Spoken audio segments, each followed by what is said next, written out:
I'm so glad you're here with us today. We're diving deep into A Course in Miracles.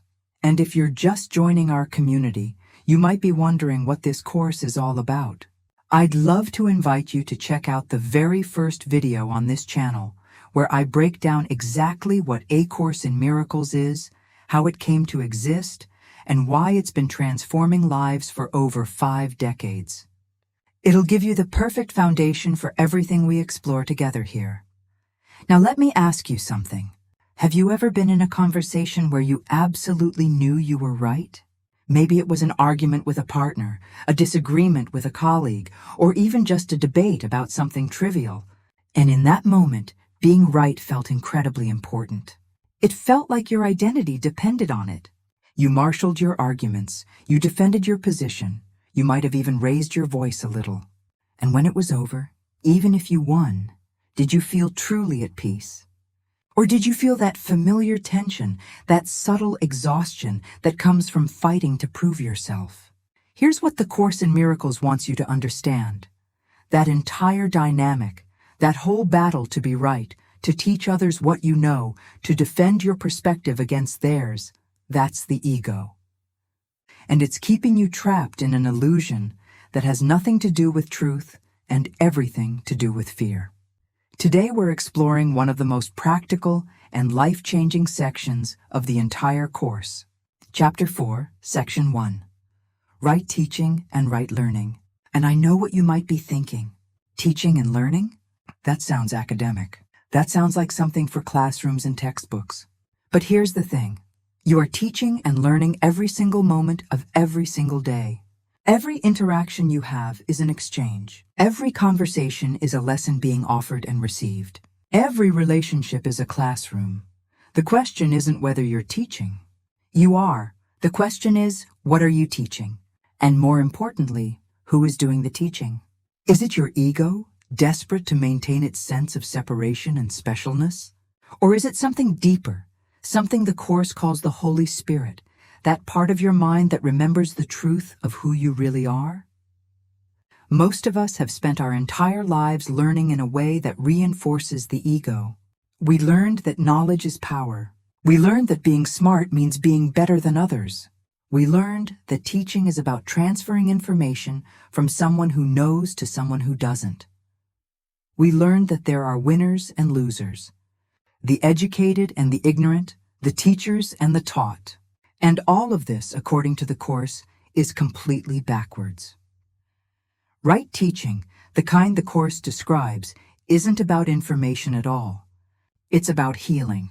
It's about recognizing that teacher and student share the same interest, the same goal, the same identity. It's about understanding that when you teach, you learn. And when you learn, you teach. There is no hierarchy. There is no separation. There is only the gentle unfolding of truth that blesses everyone involved. This matters because your relationships are suffering under the weight of ego-based teaching. Your peace of mind is being stolen every time you enter a conversation with the need to be right. Your spiritual growth is being blocked by the belief that learning means accumulating more information, more credentials, more reasons to feel superior or, conversely, inferior to others. So today we're going to break this pattern. We're going to explore exactly how the ego has hijacked your natural ability to teach and learn. We're going to discover the alternative the Holy Spirit offers. And we're going to look at practical ways you can shift from ego teaching to right teaching in your daily life, starting right now, today, in your very next conversation. Are you ready? Let's begin. Let's start by getting brutally honest about something most of us don't want to admit. The ego doesn't actually want you to learn. And it definitely doesn't want you to teach in a way that brings healing. What the ego wants is to use teaching and learning as weapons to maintain separation, to keep you feeling either superior or inferior to everyone around you. Because as long as you're caught in that comparison game, you'll never discover who you really are. Think about how you were taught in school. There was a teacher at the front of the room who knew things, and there were students who didn't know things. The teacher's job was to fill your empty mind with knowledge. Your job was to prove you absorbed that knowledge through tests, grades, rankings. There were winners and losers. There were the smart kids and the struggling kids. There were those who got it and those who didn't. Sound familiar? That's the ego's teaching model, and it's based entirely on the belief in separation.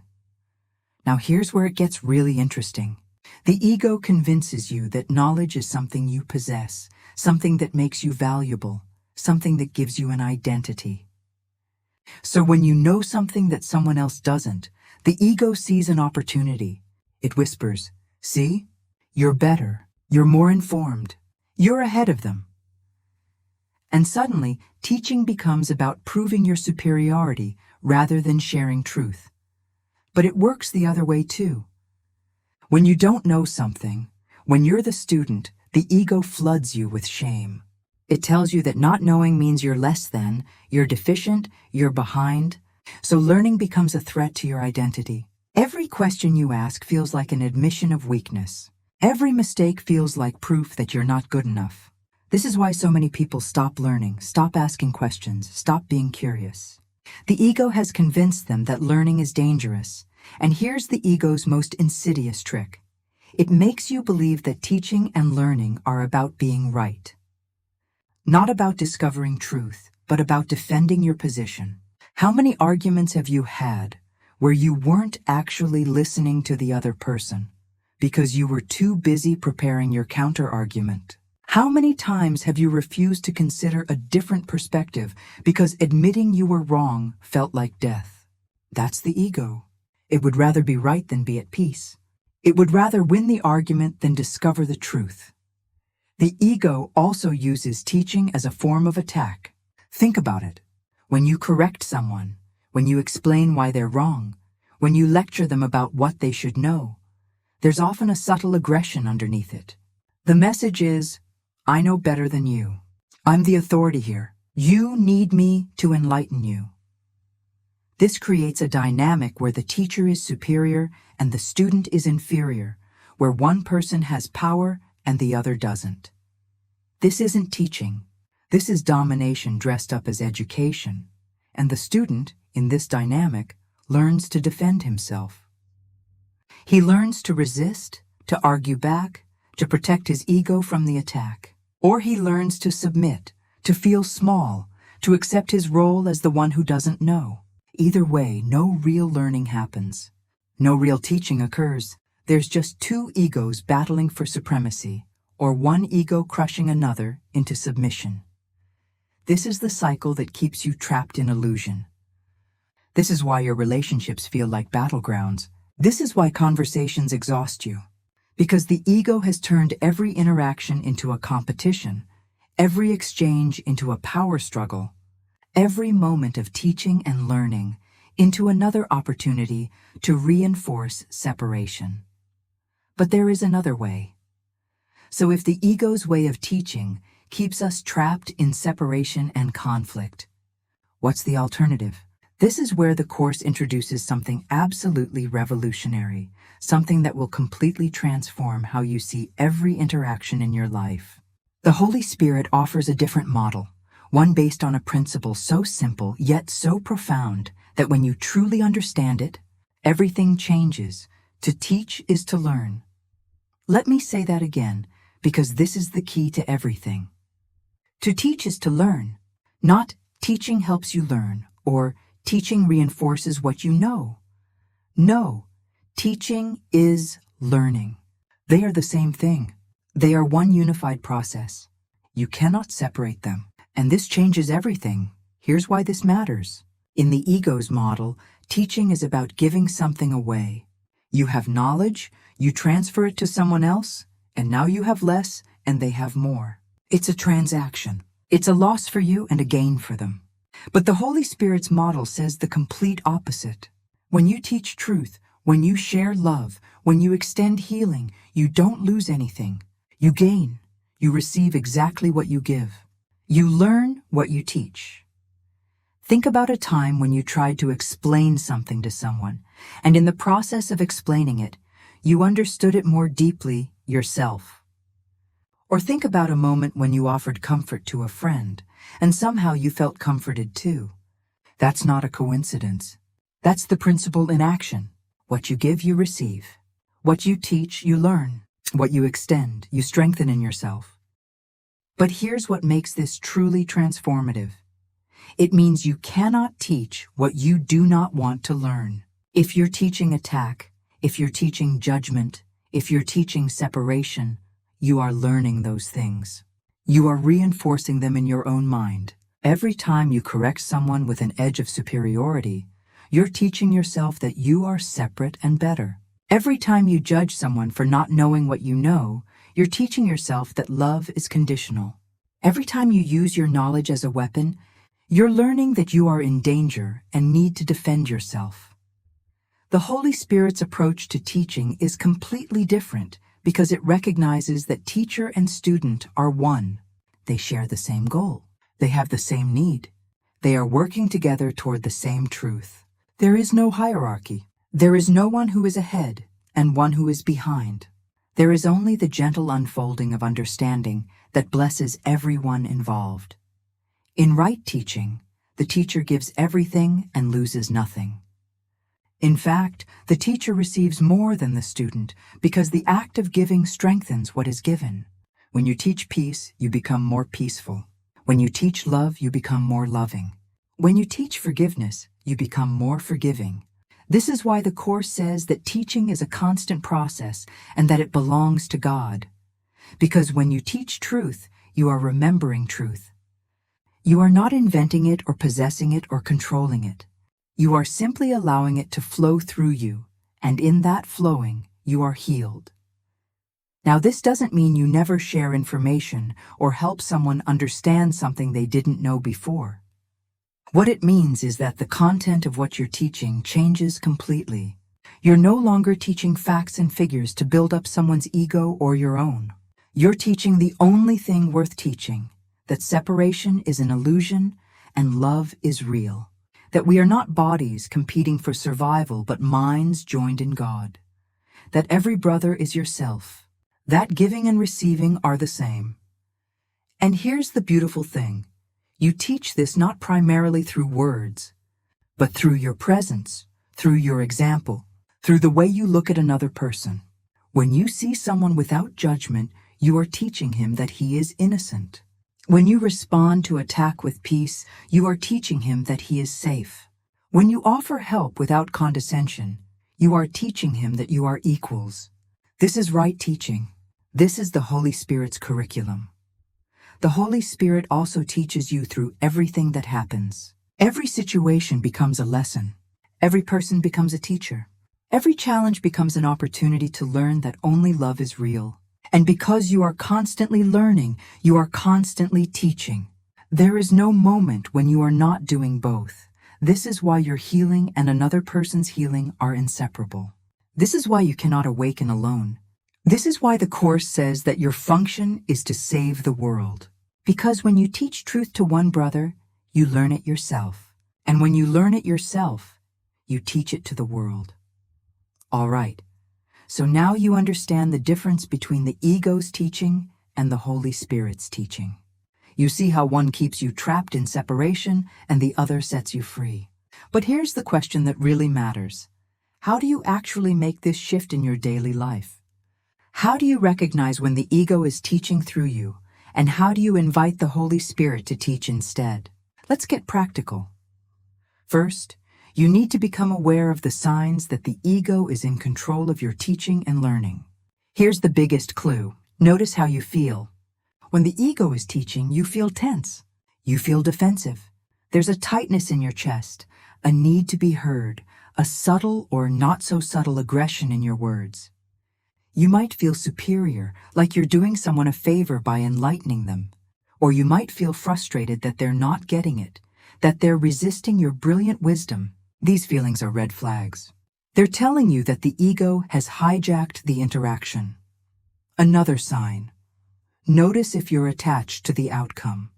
Does it matter to you whether the person agrees with you? Do you need them to see things your way?